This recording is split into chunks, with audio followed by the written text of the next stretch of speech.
બીજો પ્રશ્ન કર્યો છે, વૈકુંઠમાંથી દેવતાઓ મૃત્યુલોકમાં એટલે આ પૃથ્વી ઉપર શા માટે આવે છે? ત્રીજો પ્રશ્ન કર્યો છે, સંસારમાં જન્મ અને મરણમાંથી જો મુક્ત થવું હોય તો મુક્તિ માટેનું સાધન કયું છે? ત્યાર પછીનો પ્રશ્ન ચોથો, પૂર્ણ બ્રહ્મ પરમાત્માના અવતાર શા માટે લે છે? ભગવાન આ પૃથ્વી પર અવતાર શા માટે લે છે? અવતાર લેવાનું કારણ શું છે? ત્યાર પછીનો પ્રશ્ન પાંચમો કે કળયુગમાં ધર્મ કોને શરણે જાય છે? છેલ્લો અને અંતિમ પ્રશ્ન, ભગવાનના અવતારો કેટલા છે અને ક્યાં ક્યાં છે? સુતજી મહારાજને 6 પ્રશ્ન શૌનક નામના ઋષિએ કર્યા છે. સુતજી મહારાજ કહે છે કે 6 પ્રશ્નોનો જવાબ એટલે શ્રીમદ ભાગવત છે. જીવનમાં તમને કોઈ પણ પ્રકારના પ્રશ્નો મૂંઝવે, ક્યારે પણ તમારા જીવનમાં કાંઈ તકલીફો આવે અને તમે આપણા ગ્રંથો ખોલો, રામાયણ, મહાભારત, ગીતા અને ભાગવત, એટલે તમને મૂંઝવતા તમામ પ્રશ્નોનું સોલ્યુશન આપણા શાસ્ત્રમાંથી મળી જાય છે. છેલ્લો અને અંતિમ પ્રશ્ન કર્યો છે કે ભગવાનના અવતારો કેટલા છે ને ક્યાં ક્યાં? સુતજી મહારાજ કહે છે ભગવાનના 24 અવતાર છે.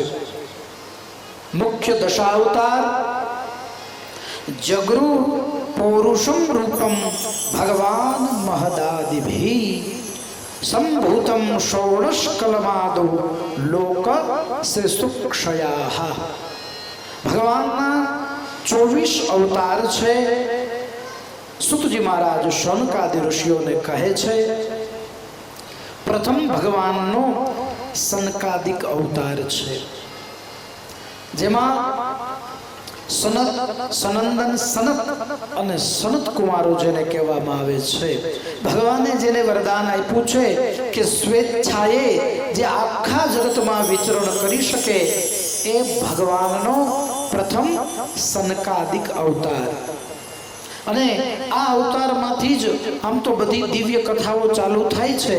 સનકાદિક મુનિઓને ભગવાને વરદાન આપ્યું છે કે સ્વેચ્છાએ ગમે અહીંયા વિચરણ કરી શકે. એટલે એકવાર ભગવાનને મળવા ગયા સનકાદિક ઋષિઓ, એટલે ભગવાનના 2 દ્વારપાળ જય અને વિજય,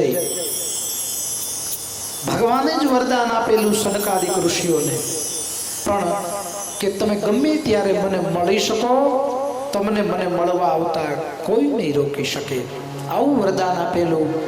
એ જય અને વિજય નામના દ્વારપાળને ખબર છે, પણ છતાં સનકાદિક ઋષિઓ ભગવાનને મળવા ગયા, એટલે જય વિજય નામના દ્વારપાળે સનકાદિક મુનિઓને રોક્યા છે. 3 વાર વિનંતી કરી અને 3 વાર રોક્યા કે તમે ન જઈ શકો. ભગવાને કહ્યું છે કે કોઈ પણને મને મળવા ન આવવા દેતા. 3 વાર રોક્યા એટલે ઋષિઓને ક્રોધ આવ્યો, હાથમાં અંજલિ લઈને શ્રાપ દીધો કે હે જય વિજય નામના દ્વારપાળો, તમે ભગવાનના દ્વારપાળ રહેવાને લાયક નથી. તમારી મતિ, તમારી બુદ્ધિ રાક્ષસ જેવી છે, એટલે હું તમને શ્રાપ આપું છું કે તમે જાઓ પૃથ્વી પર ભયંકર રાક્ષસ થાજો.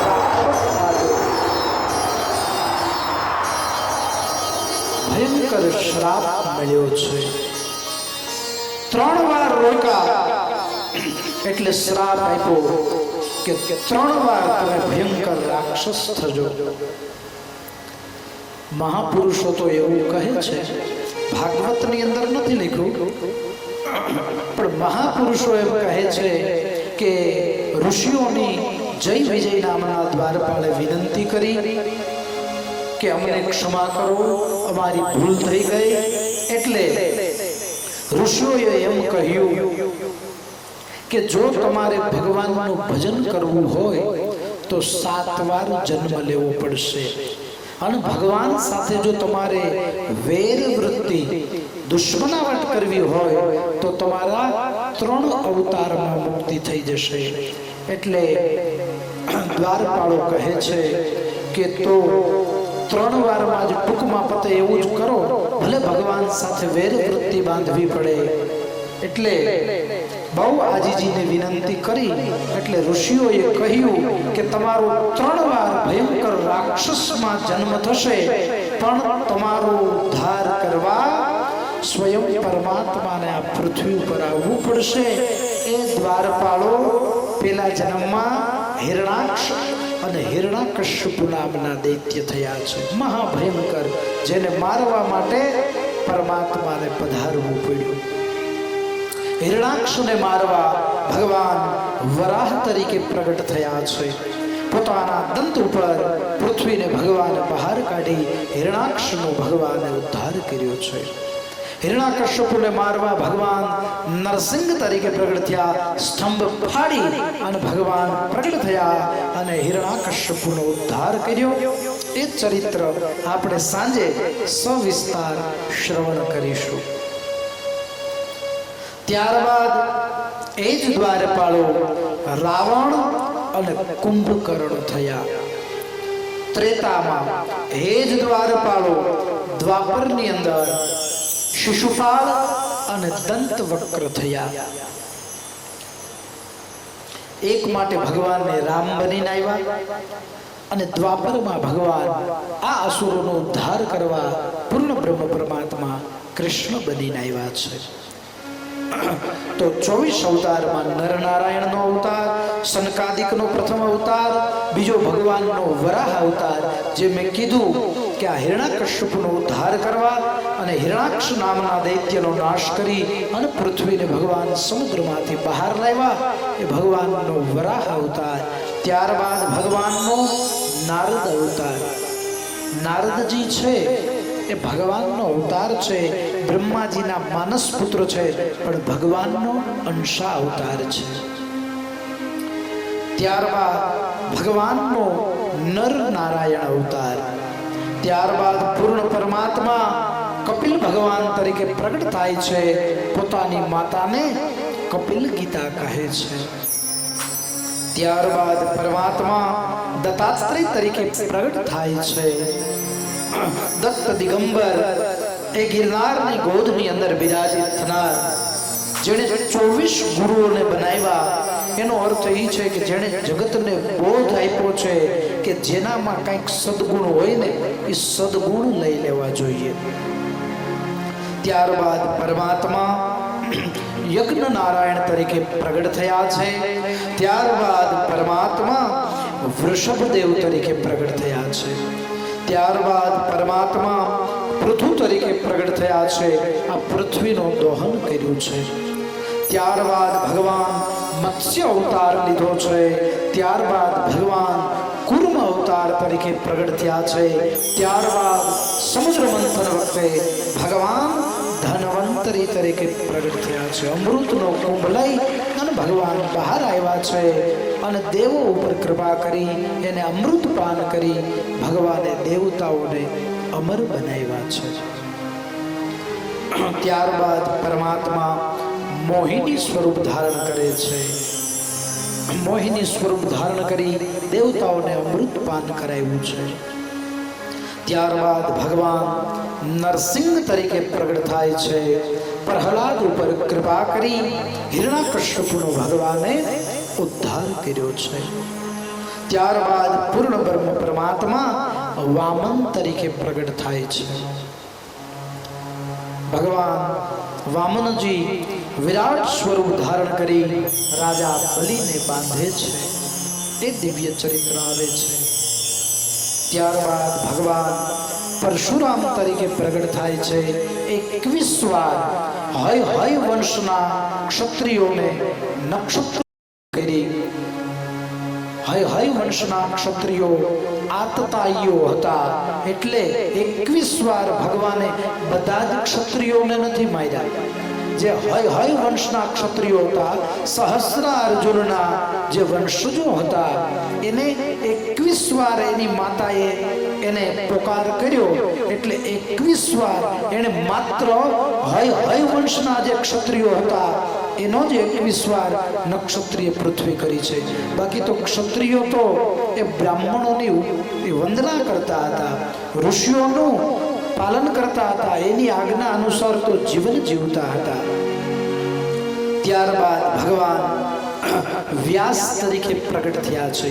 જે વ્યાસજીએ આ શાસ્ત્રની રચના કરી એ ભગવાનનો અવતાર છે.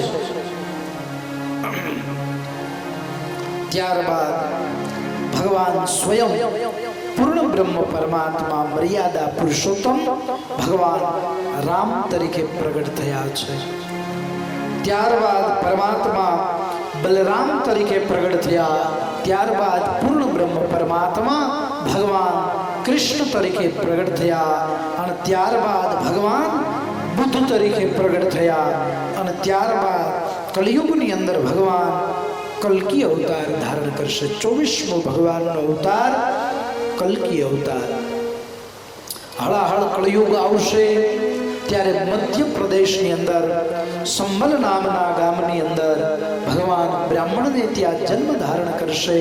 કાળા ઘોડા ઉપર બેસી અને ભગવાન શસ્ત્ર ધારણ કરી અને આસુરી વૃત્તિનો નાશ કરશે, અધર્મનો નાશ કરશે અને ભગવાન ધર્મની સ્થાપના કરશે. સુતજી મહારાજ શૌનકાદિ ઋષિઓને ભગવાનના 24 અવતારો કહે છે. એટલે શૌનકાદિ ઋષિએ કહ્યું કે તો એ ભગવાનના 24 અવતારની કથા તમે અમને સવિસ્તાર કહો. એ ભાગવતનું મહાત્મ્ય તમે કહ્યું, એનું મહાત્મ્ય આટલું સુંદર છે તો એ ભાગવતની કથા કેટલી સુંદર હશે. તો એ ભાગવતની કથાની રચના કોણે કરી, એ ભાગવત પ્રથમ કોણે કહ્યું અને એ ભાગવત પ્રથમ કોણે શ્રવણ કર્યું, એ દિવ્ય ચરિત્ર તમે અમને સવિસ્તાર સહ કહો. સુતજી મહારાજ શૌનકાદિ ઋષિઓને કહેવા લાગ્યા છે, હે ઋષિઓ, આ દિવ્ય કથા, આ ભાગવતની રચના મારા ગુરુ વ્યાસજીએ કરી છે. શૌનકાદિ ઋષિઓને સુતજી કહે છે, એક સમયે મારા ગુરુદેવ વ્યાસજીએ 17 પુરાણોની રચના કરી, પણ એના ચિત્તમાં ક્યાંય ચેન નથી, એને શાંતિની અનુભૂતિ નથી. તમે જોજો, બેનો છે ને કંઈક નવી આઈટમ શીખે ને, નવી વસ્તુ યુટ્યુબમાં કે ફેસબુકમાં ગમે નવી મિષ્ટાન કે રસોઈ, એટલે એકવાર બનાવે ને એટલે સારી ન બને એટલે એને સંતોષ ન થાય. 2 વાર બનાવે, 3 વાર બનાવે, પ્રયોગ તો પછી પતિદેવ ઉપર જ કરવાનો હોય. લેજી ચાખો જેવું બન્યું હોય એવું. પણ તમે જોજો, જ્યાં સુધી એને આત્મસંતોષ ન થાય કે બસ હવે આ આઈટમ મારાથી પરફેક્ટ બની છે, ત્યાર પછી જ એને શાંતિ થાય. ત્યાં સુધી એને શાંતિ ન થાય. કોક આવ્યું નથી ને પ્રયોગ કર્યો નથી, કોક આવ્યું નથી ને પ્રયોગ કર્યો નથી. ક્યારે પ્રયોગ બંધ કરે?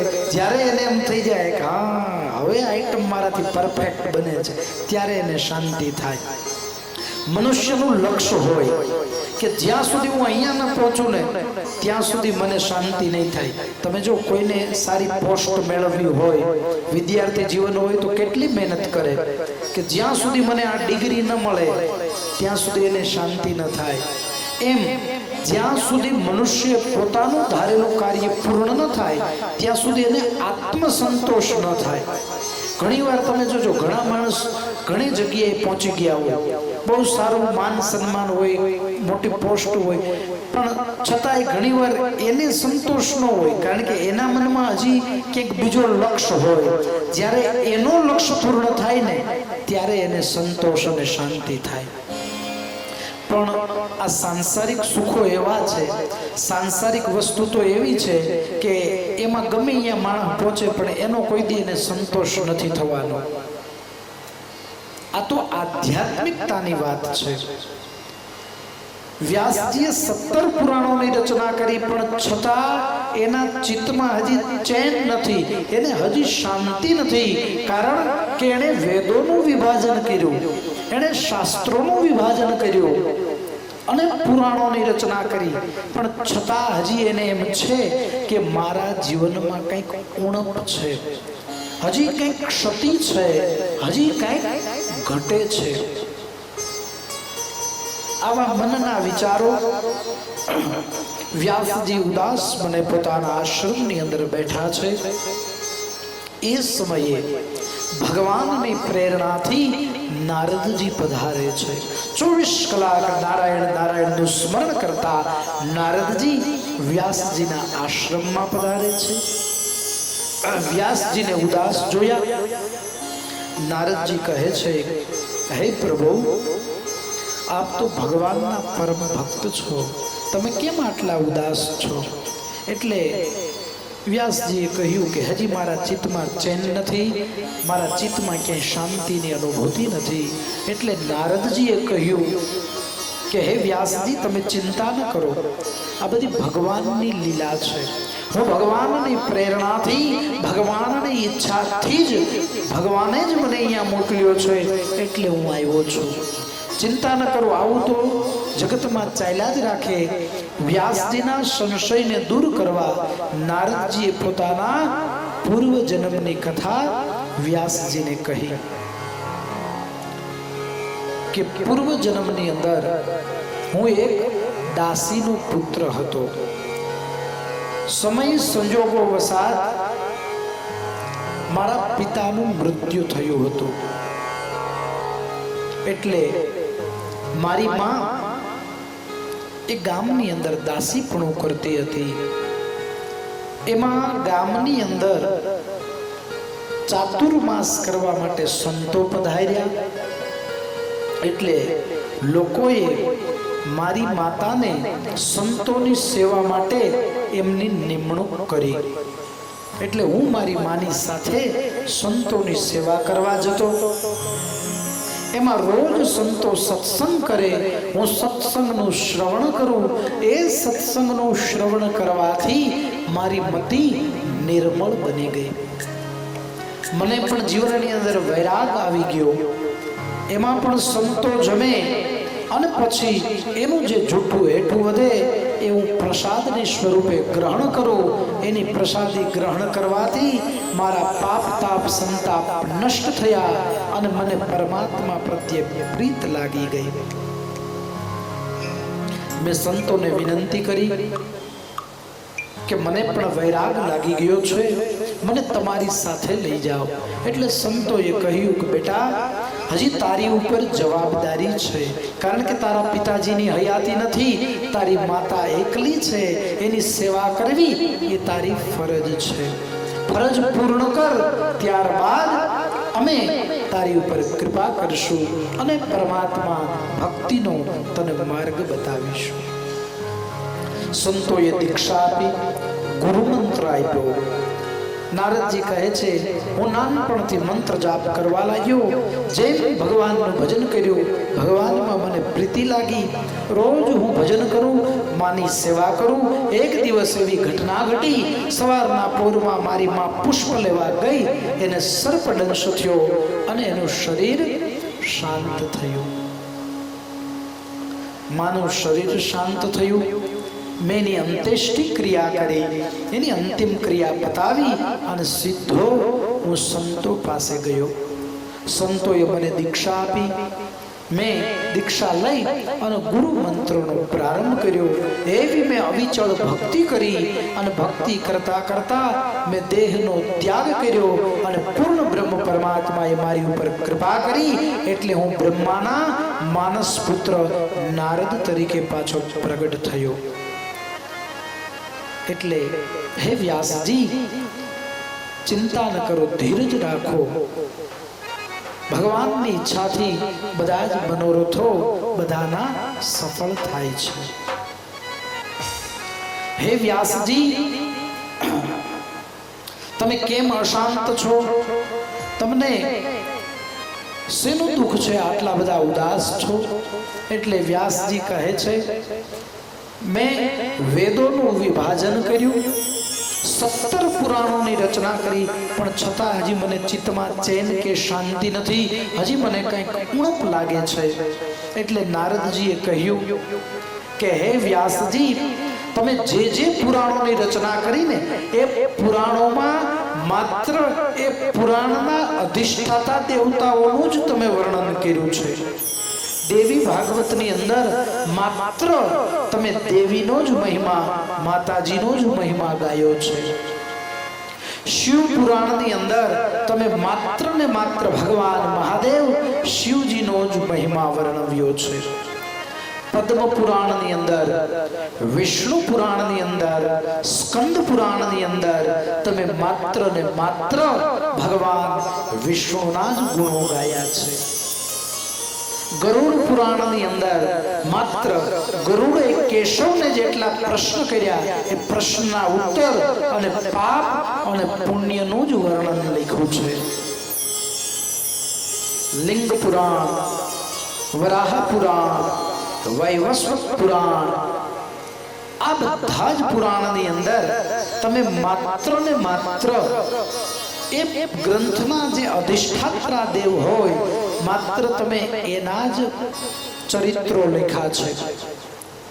માટે હે વ્યાસજી, હવે તમે એવી ગ્રંથની રચના કરો જે ગ્રંથના શ્રવણ કરવાથી મનુષ્યના જીવનમાં જ્ઞાનની જાગૃતિ થાય, મનુષ્યના જીવનની અંદર વૈરાગ્યની જાગૃતિ થાય, મનુષ્યના જીવનની અંદર ભક્તિની પ્રાપ્તિ થાય. તમે ભક્તિનું વર્ણન કરો, તમે જ્ઞાન અને વૈરાગ્યનું વર્ણન કરો, તમે પૂર્ણ બ્રહ્મ પરમાત્માના બધા જ અવતારોની કથા કરો, ભગવાનના બધા અવતારોનું વર્ણન કરો, ભગવાનના ભક્તોનું વર્ણન કરો. માત્ર એટલું નહીં, એ જે કથા શ્રવણ કરે એને તો ગતિ મળે, એટલું જ નહીં પણ એના જે પૂર્વજો મૃત્યુ પામ્યા હોય એ ગ્રંથના શ્રવણ કરવાથી એ બધા પિતૃઓને પણ દિવ્ય ગતિ અને તૃપ્તિ અને મોક્ષ મળે. એવી કથાની, એવા પુરાણની તમે રચના કરો. કારણ કે આ બધા જ પુરાણ છે ને એ માત્ર જીવનું કલ્યાણ કરે. એક ભાગવત પુરાણ એવું છે કે જે જીવતા જીવનું તો કલ્યાણ કરે પણ મૃત્યુ પામેલા જીવને પણ દિવ્ય ગતિ આપે એવું કોઈ શાસ્ત્ર હોય તો એ ભાગવતજી છે. માટે તમે જીવતાનું કલ્યાણ થાય અને મૃત્યુ પામ્યા હોય એને પણ દિવ્ય ગતિ મળે. ભક્તિથી સભર, જ્ઞાન અને વૈરાગ્યથી સભર, પૂર્ણ બ્રહ્મ પરમાત્માના બધા અવતારો આવી જાય, ભગવાનના ભક્તોની કથા આવી જાય, એવા દિવ્ય ચરિત્રની રચના કરો. એટલે તમે શ્રીમદ ભાગવતની રચના કરો.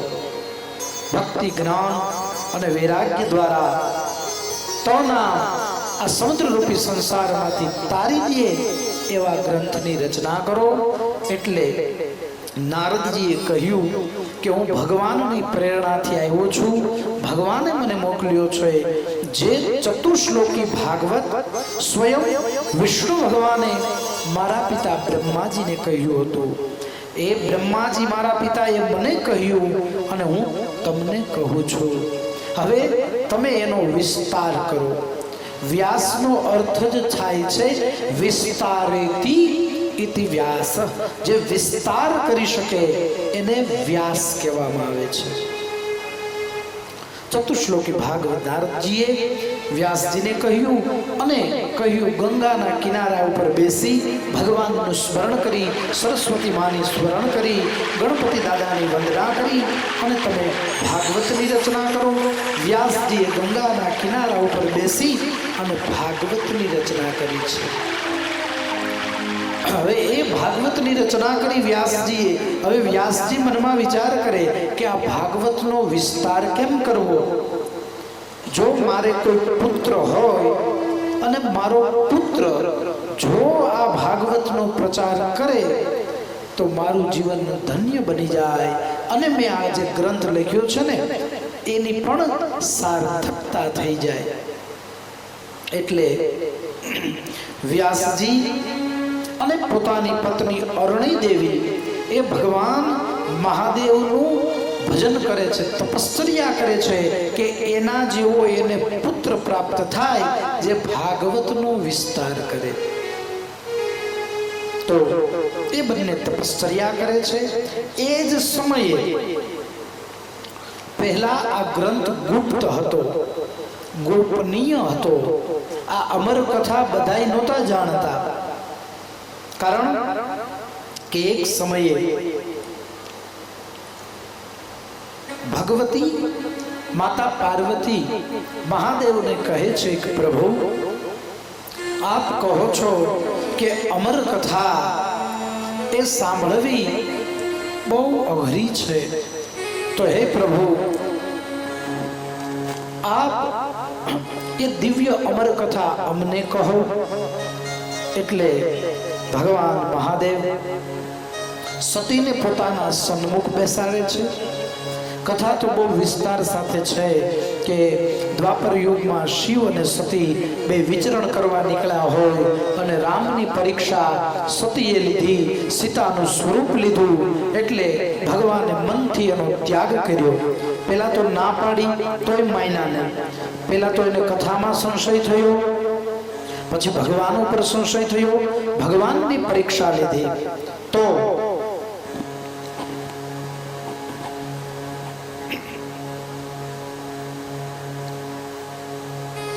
ભગવાને સતીનો મનથી ત્યાગ કર્યો હતો.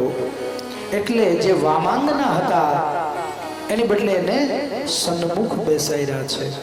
ભગવાને કહ્યું કે દેવી આ અમર કથા છે, આનું શ્રવણ કરવું બહુ અઘરું છે. દેવી કે કાંઈ વાંધો નહીં, આપ મને કથા કહો. ભગવાન કે કાંઈ વાંધો નહીં, તમને જ્યાં મજા આવે યા હરયે નમઃ બોલજો, હરયે નમઃ બોલજો. સતી કે કાંઈ વાંધો નહીં. ભગવાનના સન્મુખ બેઠા.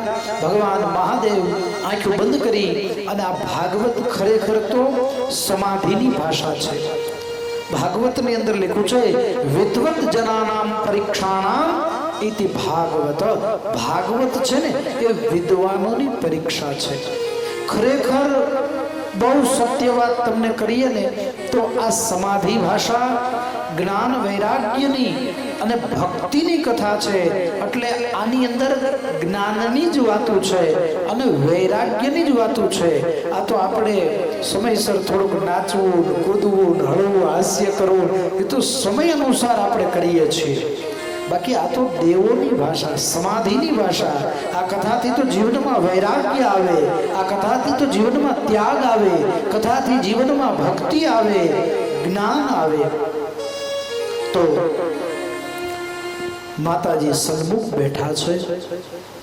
ભગવાન એક વટ વૃક્ષના ઓટલા ઉપર બેઠા, પદ્માસન વાળ્યું અને મનમાં વિચાર કરે છે કે અધિકાર વગર કોઈ આ જીવ કથાનું શ્રવણ ન કરે. એટલે ભગવાને 3 તાલી પાડી કે અધિકાર વગરનો જીવ જતો રહીએ. ભગવાને 3 તાલી પાડી એટલે બધા જ જીવો ત્યાંથી જતા રહ્યા. પણ એ જ વડના વૃક્ષ ઉપર એક પોપટીએ ત્યાં ઈંડું મૂક્યું અને પોપટી ઉડી ગઈ. ભગવાને કથાનો પ્રારંભ કર્યો. સતી કથા શ્રવણ કરે છે. જ્યાં મજા આવે ત્યાં હરયે નમઃ, હરયે નમઃ, હરયે નમઃ બોલે છે. એમાં કથાનો છેલ્લો દિવસ આવ્યો અને સતીના મનમાં અહંકારના કોટા ફૂટ્યા કે ભગવાન તો કહેતા હતા કે કથા સાંભળવી તો બહુ કઠિન છે. આ તો ભાગ્યમાં હોય તો સંભળાય, આમાં તો કાંઈ અઘરું નથી, આમાં તો કાંઈ કઠિન નથી, આ તો હું રોજ સાંભળું છું. આમ કરીને અહંકારના કોટા ફૂટ્યા એટલે એને આળસ આવી એટલે થાકના કારણે એને નીંદર આવી ગઈ. સતી સૂઈ ગયા. ભગવાન તો કથા કહે છે એ સમયે હરે નમઃ નો અવાજ સંભળાય છે. ભગવાન મનમાં વિચાર કરે આ તો દેવીનો અવાજ નથી, આ તો કોઈ પુરુષનો અવાજ છે. એ જ સમયે ભગવાનની આંખ ખુલી અને ભગવાને હાથમાં ત્રિશૂળ લીધું અને ભગવાન મહાદેવ કહેવા લાગ્યા કે અધિકાર વગર જો કોઈ જીવે આ કથાનું શ્રવણ કર્યું હોય તો એનો નાશ થાય. ભગવાનને ત્રિશૂળ છોડ્યું. એ સમયે ઈંડામાંથી પ્રસવ થયો. બચ્ચું બીકમાં ભાગવા લાગ્યું. પાછળ ભગવાનનું ત્રિશૂળ જાય છે. કાળનું કાળ મહાકાળ એવું શસ્ત્ર જેની પાછળ જાય આ જગતમાં એને કોણ બચાવી શકે? અકલ વિકલ સુકલ તલાતલ વિશાળ મહાકાળ પાતાળમાં કોઈ એને બચાવતું નથી. સ્વર્ગલો મહરલો જળલો તપલો સત્યલો ચૌદે બ્રહ્માંડમાં એની કોઈ રક્ષા નથી કરતું. બચ્ચું ભાગતા વ્યાસજીના આશ્રમની અંદર ગયું છે.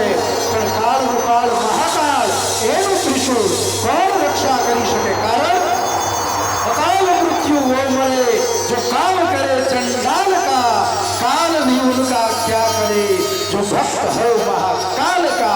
પણ વ્યાસજીના આશ્રમમાં બચ્ચું ગયું. એ સમયે વ્યાસજી અને એના પત્ની અરણી દેવી મહાદેવની ઉપાસના કરે છે કે તમારી જેવો અમને પુત્ર આપો. અરણીનું મુખ ખુલ્યું. પોપટનું બચ્ચું ભય પામી અને માના મુખમાં પ્રવેશ કરી ગયું. મુખમાંથી માના પેટમાં જતું રહ્યું. હવે મહાદેવનું ત્રિશૂળ વ્યાસજીના આશ્રમમાં ન પ્રવેશે. કારણ કે બ્રાહ્મણનો આશ્રમ છે એટલે શસ્ત્રની પણ મર્યાદા છે કે મહાદેવની આજ્ઞા વગર બ્રાહ્મણના આશ્રમમાં ન જવાય. એટલે ત્રિશૂળ ત્યાં રાહ જોઈને ઊભું રહ્યું કે જો આ પોપટનું બચ્ચું બહાર નીકળે તો હું એનો વધ કરું. 12 વર્ષ સુધી રાહ જોઈ અને ભગવાન મહાદેવે કૃપા કરી છે. અને ભગવાન મહાદેવના આશીર્વાદથી 12 વર્ષ પછી અરુણી દેવીના ત્યાં પૂર્ણ બ્રહ્મ પરમાત્મા સુખદેવજી મહારાજનું પ્રાગટ્ય થાય છે. બોલીએ શ્રી સુખદેવજી મહારાજ કી જય. સુખદેવજી મહારાજનું પ્રાગટ્ય થયું છે. જન્મતા વેત જ જે બધા શાસ્ત્રની અંદર નિપુણ છે, જેને બધા ગ્રંથોનું સાર ગ્રહણ કરી લીધો છે, જન્મતા વેત જ જે અયોનિજ છે, યજ્ઞોપવિતથી ધારણ કરેલા છે, એ તો પૂર્ણ બ્રહ્મ પરમાત્માની પ્રાપ્તિમાં નીકળી ગયા છે. એવી અજબ મસ્તી લાગી ગઈ છે. કેવી ભગવાનની મસ્તી હે કે જહાં મેરે અપને સિવા કુછ નહીં, એવી અજબ મસ્તી લાગી ગઈ. પરમાત્માની પ્રાપ્તિ માટે સુખદેવજી નીકળ્યા છે. સુખદેવજી આગળ અને વ્યાસજીને પુત્ર પ્રેમની અંદર વ્યાસજી મોહાંત થઈ ગયા કે ઉભો રે બેટા, મારે તને ભાગવત ભણાવવું છે. સુખદેવજી કહે છે કોણ પુત્ર અને કોણ બાપ, કોણ પિતા? મારે તો પરમાત્માની મસ્તી લાગી ગઈ છે. મારે તો ભગવાનનું ભજન કરવું છે. વ્યાસજી પાછળ દોડે, સુખદેવજી આગળ જાય છે. દિશાઓ જેના વસ્ત્ર છે, દિગંબર છે, યુવાવસ્થા છે, શસ્ત્ર અને શાસ્ત્રની અંદર જે નિપુણ છે, એ તો પરમાત્માની પ્રાપ્તિ માટે અવધૂત યોગીના રૂપમાં સુખદેવજી નીકળે છે. સુખદેવજીના આગમનથી પુષ્પો એના ચરણમાં આવવા લાગ્યા છે. લતાઓ પાંદડાઓ ઝૂકવા લાગ્યા છે.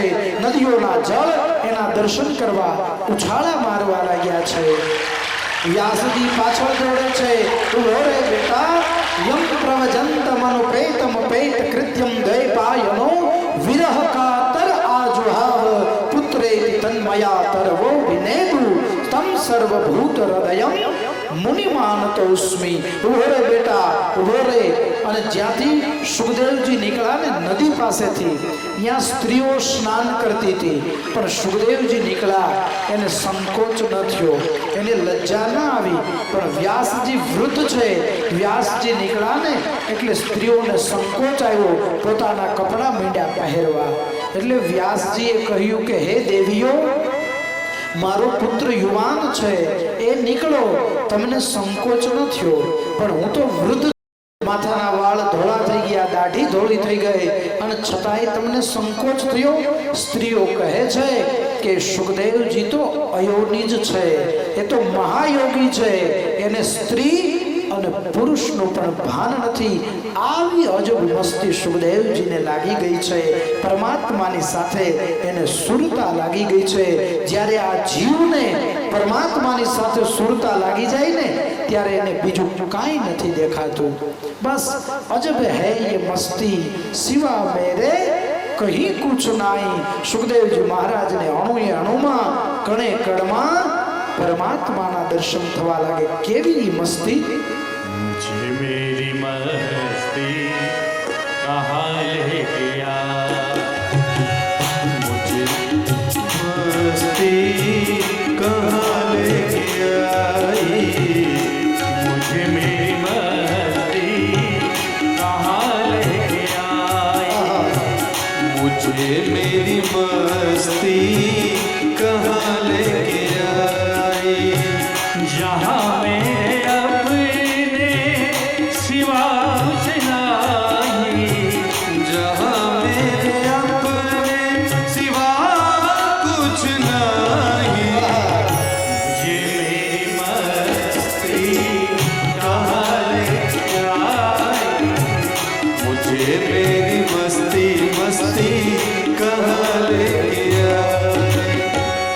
पता जब लगा मेरी हस्ती का मुझको, पता जब लगा मेरी हस्ती का मुझको, सिवा मेरे अपने सिवा कुछ नहीं, सिवा मेरे अपने सिवा कुछ नहीं, मुझे मेरी मस्ती कहाँ ले आई, मुझे मेरी मस्ती मस्ती कहाँ ले आई, मुझे मेरी मस्ती कहाँ ले आई।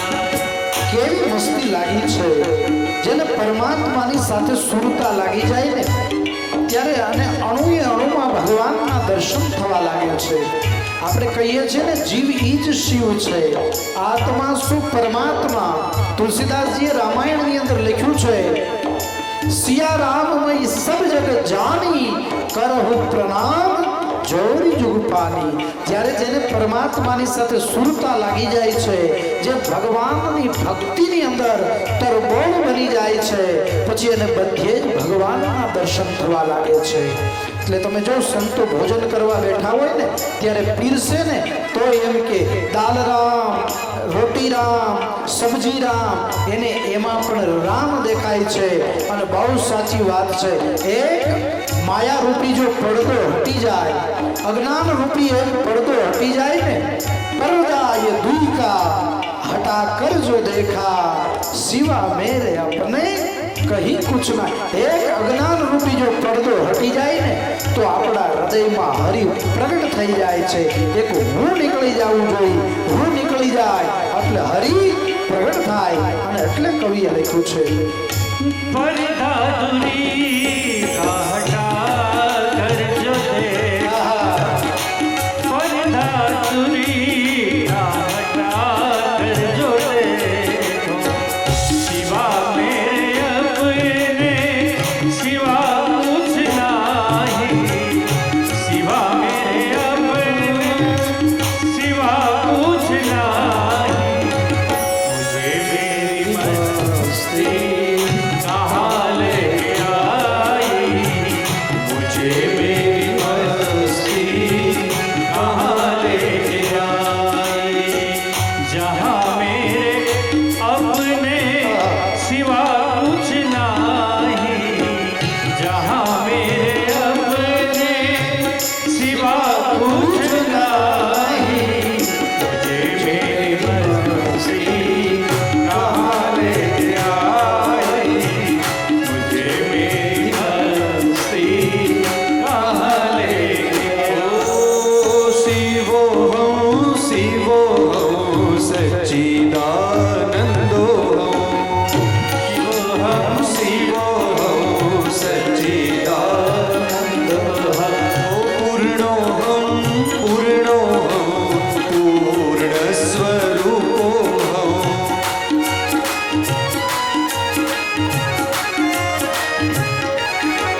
પ્રાપ્તિ કરાવે, પણ એક જો માયા રૂપી પડદો હટી જાય, એવો સચ્ચિદાનંદ સ્વરૂપ, એવો શિવોહમ સ્વરૂપ હૃદયની અંદર પ્રગટ થઈ જાય, પણ એક હું પદ નીકળી જાય ત્યારે અને એટલે આગળ કહે છે નમામિ સમેશાન નિર્વાણ રૂપ વિભુમ વ્યાપકમ બ્રહ્મ વેદ સ્વરૂપ નિજમ નિર્ગુણમ નિર્વિકલ્પમ નિધિ ચિદાકાશમાકાશ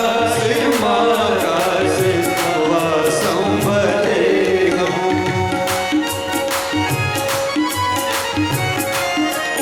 નિજમ નિર્ગુણમ નિર્વિકલ્પમ નિર્હારે એવો ભગવાન શિવોહમ શિવોહમ સદા શિવોહમ, એવો ભગવાન શિવ.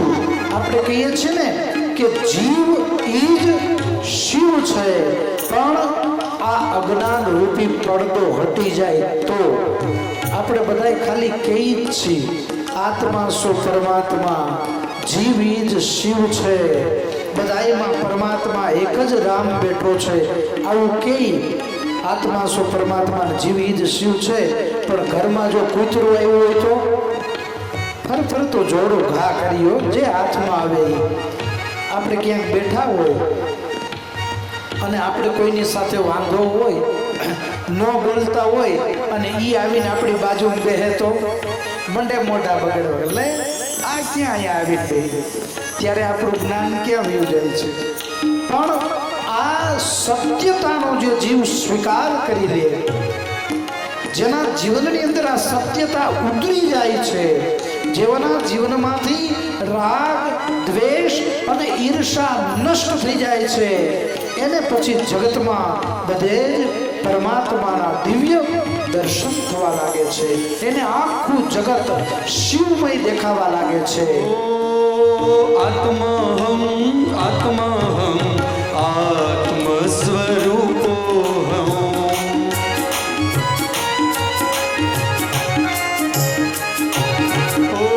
બ્રહ્મોહમ બ્રહ્મોહમ બ્રહ્મ સ્વરૂપોહમ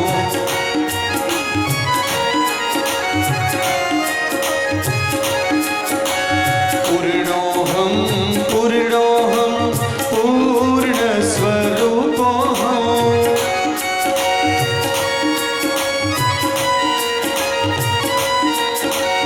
શિવોહમ શિવોહમ ચિદાનંદોહમ.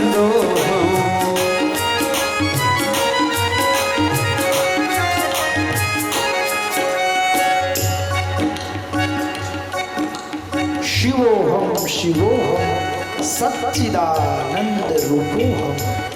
સત્ય સમજાઈ જાય, અજ્ઞાન રૂપી જો પડદો હટી જાય, હરિ હૃદયમાં પ્રગટ થઈ જાય, એવી પરમાત્માની મસ્તી સુખદેવજીને લાગી ગઈ છે. બધે જ એને ઈશ્વરના દર્શન થાય છે. વ્યાસજી સુખદેવજીને સમજાવે છે, પણ એને તો ઈશ્વર સાથે સુરતા લાગી ગઈ છે, એને તો ભગવાનની પ્રાપ્તિ કરવી છે, એ માનતા નથી. એટલે વ્યાસજી આશ્રમમાં આવે. વ્યાસજીએ પોતાના શિષ્યોને ભાગવતના શ્લોકો શીખવાડ્યા હોય. હવે એક સમયે સુખદેવજી વનની અંદર વિચરણ કરે અને વ્યાસજીના શિષ્યો કાષ્ટ એટલે લાકડા કાપવા જાય, અને લાકડા કાપતા કાપતા એ શિષ્યો ભાગવતજીના શ્લોકો બોલે. પણ કેવા સુંદર શ્લોકો બોલે છે! આ શ્લોકનું શ્રવણ કરવાથી સુખદેવજી મહારાજ એની અંદર એટલા બધા ભાવુક બની જાય છે, પ્રેમ મગ્ન બની જાય છે કે એ ભાગવતના શ્લોકનું શ્રવણ કરવાથી એને ભાગવતમાં પ્રેમ જાગે અને પોતાના પિતા વ્યાસજી પાસે આવે. કેવો સુંદર શ્લોક! બરિહા પીડો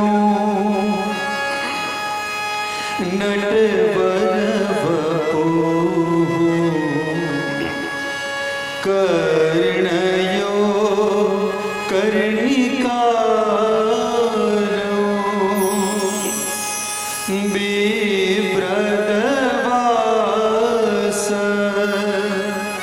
कनककपीसं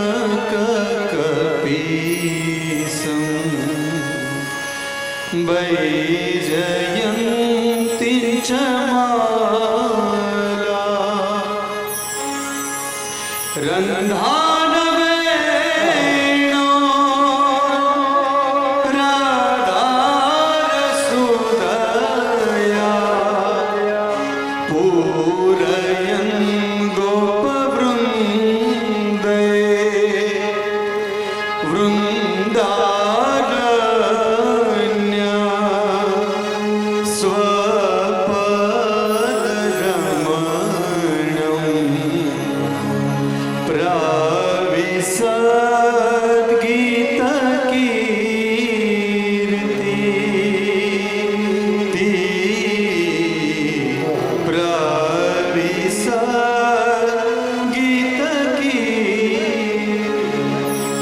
એવો સુંદર ભાગવતજીનો શ્લોક બરહા પીડા નટવર વપુ કર્ણયો કરણિકાય. આવા સુંદર શ્લોકનું શ્રવણ સુખદેવજી મહારાજ કરે.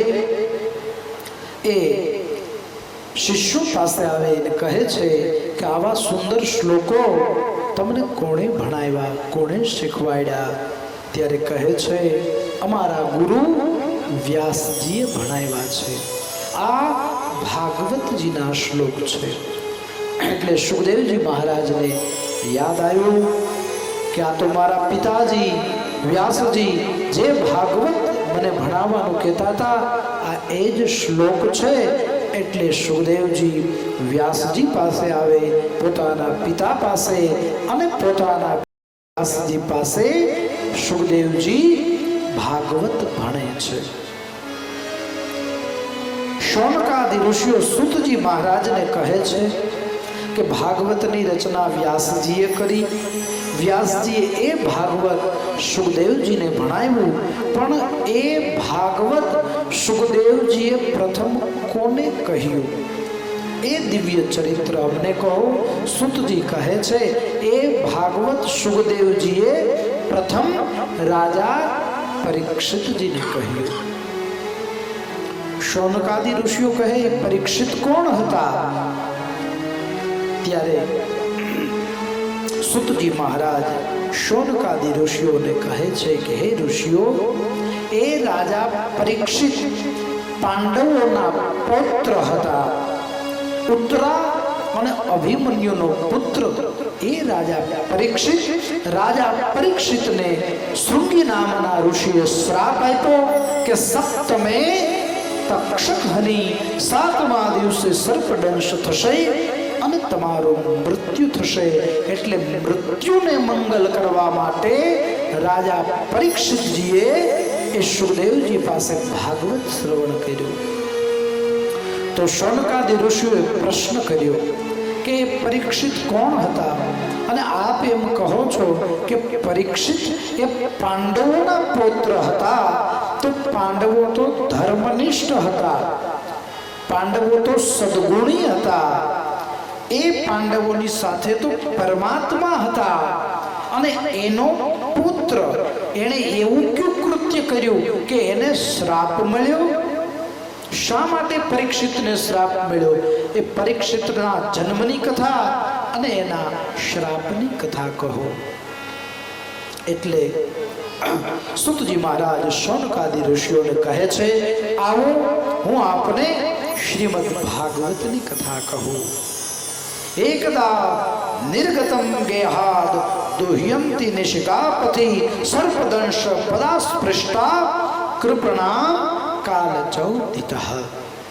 કાલક્રમેણ મહાભારતનું જ્યારે યુદ્ધ થયું, મહાભારતના યુદ્ધની અંદર કૌરવો અને પાંડવો વચ્ચે ભયંકર યુદ્ધ થયું, અને એ યુદ્ધની અંદર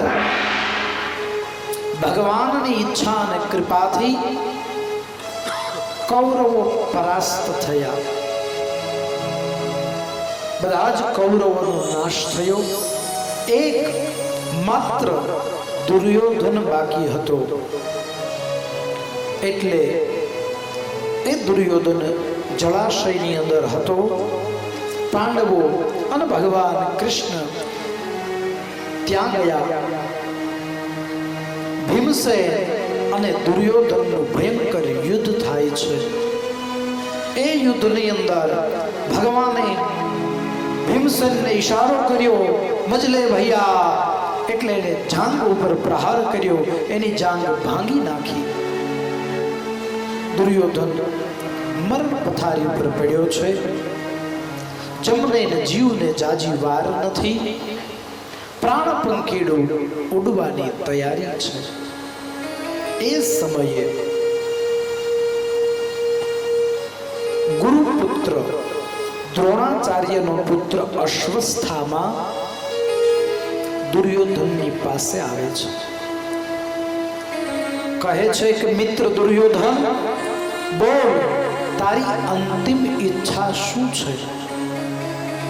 જેણે આખી જિંદગી કાંઈ સત્કર્મ નથી કર્યું, જેણે આખી જિંદગી સારું નથી કર્યું, એને પછી અંત સમયે પણ સારું ન સૂજે. દુર્યોધન કહે છે કે હે અશ્વસ્થામા, મારી અંતિમ ઈચ્છા તો તને ખબર જ છે. જ્યારથી હું સમજણો થયો ને ત્યારથી મારી એક જ ઈચ્છા છે, અને ઈ છે પાંડવોનું મૃત્યુ, પાંડવોનો વધ. એ તું તો કરી નથી શકવાનું, કારણ કે જે પાંડવોને દાદા ભીષ્મ ન મારી શક્યા, જે પાંડવોને તારા પિતા અને મારા ગુરુ દ્રોણાચાર્ય ન મારી શક્યા, જે પાંડવોને અંગરાજ કર્ણ ન મારી શક્યો, એને તું શું મારી શકવાનો છે? અશ્વસ્થામા દુર્યોધનને કહે છે કે મિત્ર સાંભળ, તારી વાત સાચી છે. રણ મેદાનની અંદર હું પાંડવોને ન પરાસ્ત કરી શકું, ન મારી શકું, પણ હે મિત્ર, રાત્રિનો અંધકાર થવા દે, હું પાંડવોને મારવાનો પૂર્ણ પ્રયત્ન કરીશ. તારી અંતિમ ઈચ્છા પૂરી કરવા હું સંપૂર્ણ શક્તિ લગાડી દઈશ અને પૂર્ણ પ્રયત્ન કરીશ. રાત્રિનો અંધકાર થવા દે, પાંડવો સુતા હોય ને ત્યારે હું એને શિબિરમાં જઈ અને પાંચેયના માથા વાઢી અને તારી પાસે લાવીશ. તમે વિચાર કરો, જે જીવાત્માએ આખી જિંદગી સારું નથી કર્યું ને પછી એને અંતે સારું ન સૂજે. જમને જીવને જાજી વાર નથી, પ્રાણ પંખીડું ઉડવાની તૈયારી છે, તોય હજી એને પાંડવોને મારવા છે. જેને ખબર નથી કે જેનામાં સત્યતા છે, જેની બાજુ ધર્મ છે, જેની બાજુ ભગવાન છે, અને છતાંય હજી અંત સમયે એને સત્ય ન સમજાય. આનો અર્થ એ છે કે આખી જિંદગી માણાએ જેવા કર્મ કર્યા હોય ને પછી અંતે એને એવું જ સૂજે. એટલે તો લખ્યું છે, અંતે જેવી મતિ એવી જીવની ગતિ. અશ્વસ્થામા રાત્રિની રાહ જુએ છે. રાત્રિનો અંધકાર થયો, અડધી રાતનો ગજર ભાંગ્યો અને અશ્વસ્થામા હાથમાં ખડગ લઈ અને પાંડવોની શિબિર તરફ પ્રયાણ કરે છે. આ બાજુ જેની રક્ષા જગતનો નાથ કરે ને એને પછી ચિંતા ન હોય. અર્જુને માત્ર પોતાના રથની લગામ ભગવાનને નહોતી સોંપી, એને તો પોતાના જીવનના રથની લગામ સોંપી દીધી હતી કે હે કનૈયા, સર્વધર્મમ પરિત્યજ્ય મામેકમ શરણમ વ્રજ. મારી બધી જ વૃત્તિઓનો ત્યાગ કરી હું તારી સંપૂર્ણ શરણાગતિ સ્વીકારી છે. મારા જીવન રથને તારે જ્યાં લઈ જવું હોય ત્યાં લઈ જા, તું જેમ કે એમ હું કરીશ. અને જેને ભગવાન ઉપર ભરોસો હોય ને એના કામ ભગવાનને કરવા પડે, પણ તમને ભરોસો હોવો જોઈએ. એક જો સજ્જન વ્યક્તિ ઉપર તમને ભરોસો હોય ને એક સારા વ્યક્તિ ઉપર તમને ભરોસો હોય, સજ્જન વ્યક્તિને તમે કામ સોંપી દીધું હોય કે આ કામ તમારે કરવાનું, તમારી જવાબદારી, એટલે સજ્જન વ્યક્તિ છે ને પછી ગમે એટલું મોડું થઈ જાય, ગમે એવી પરિસ્થિતિ આવી જાય, પણ એ કામ તમારું પૂરું કરે કરે ને કરે, કારણ કે એને એમ છે કે ફલાણા વ્યક્તિને મારી ઉપર વિશ્વાસ છે, મારે કરવું પડે. એક સજ્જન વ્યક્તિ જો તમને વિશ્વાસ હોય અને કામ કરતો હોય તો આ તો જગતનો નાથ છે બાપ, કેમ કામ ન કરે? કરે. તમને વિશ્વાસ હોવો જોઈએ. આપણે દુઃખી થઈએ છીએ, આપણા કામ નથી થતા, એનું એક જ કારણ કે આપણને ભરોસો નથી. ભરોસો આવે ક્યારે? જ્યારે આપણે એમ થાય કે હવે આપણા હાથની વાત નથી, પછી ઠાકીને એમ કહી એમાં આપણું થોડું હાલે, એ તો ધાર્યું ધણીનું થાય ને. તો પણ પહેલાં ક્યાં ગયો તો ભાઈ? પહેલાં જ એને સોંપી દીધું હોય તો? જેણે સર્વસ્વ પરમાત્માને સમર્પિત કર્યું છે ને, પધારો મહાપુરુષાય નમઃ, પધારો પધારો, બિરાજા. જેને સંપૂર્ણ પરમાત્મા ઉપર ભરોસો છે, જેને સર્વસ્વ પરમાત્માને સમર્પિત કરી દીધું છે, એને પછી કઈ ચિંતા નથી હોતી. દુઃખી એ જ થાય છે જેને જગતના નાથ ઉપર ભરોસો નથી. પાંડવો તો શાંતિથી સૂતા છે. શું કરવા? કારણ કે એને ખબર છે કે આપણે જેને સોંપ્યું છે એ આપણી માટે જાગે. હવે આપણે ક્યાં જાગવાની જરૂર છે? અડધી રાતનો ગજર ભાંગ્યો એટલે એ જ સમયે પરમાત્માએ પાંડવોને બોલાવ્યા છે, માણસને મોકલ્યો. અડધી રાતનો ગજર ભાગ્યો, પાંડવોને જગાડ્યા, કીધું ભગવાન બોલાવે છે. અડધી રાતે ભગવાને બોલાવ્યા, પાંડવોને કીધું રથ તૈયાર કરો. અડધી રાતે ભગવાને કીધું ને પાંડવોએ રથ તૈયાર કર્યો.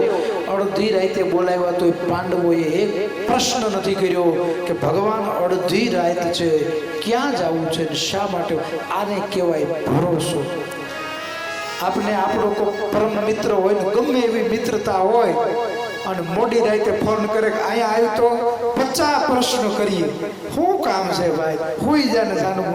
અત્યારે બોલ બોલો કે અહીંયા તો નહીં, પેલા કે શું કામ છે અત્યારે? કારણ કે આપણને કોઈ ઉપર ભરોસો જ નથી. પાંડવોને કેટલો વિશ્વાસ, એક પ્રશ્ન નથી કર્યો. રથમાં બેઠા ભગવાન પાંડવોને વનમાં વિચરણ કરવા લઈ ગયા. આ બાજુ પાંડવોના શિબિરમાં પાંડવોની જગ્યાએ પાંડવોના 5 નિર્દોષ પુત્ર સુતા છે. 5-10 મિનિટ કથાને વિરામ આપીએ અને જે કાંઈ ચા પાણી ઠંડા જે કાંઈ વ્યવસ્થા હોય એ 5-10 મિનિટ વિરામ આપીએ એટલે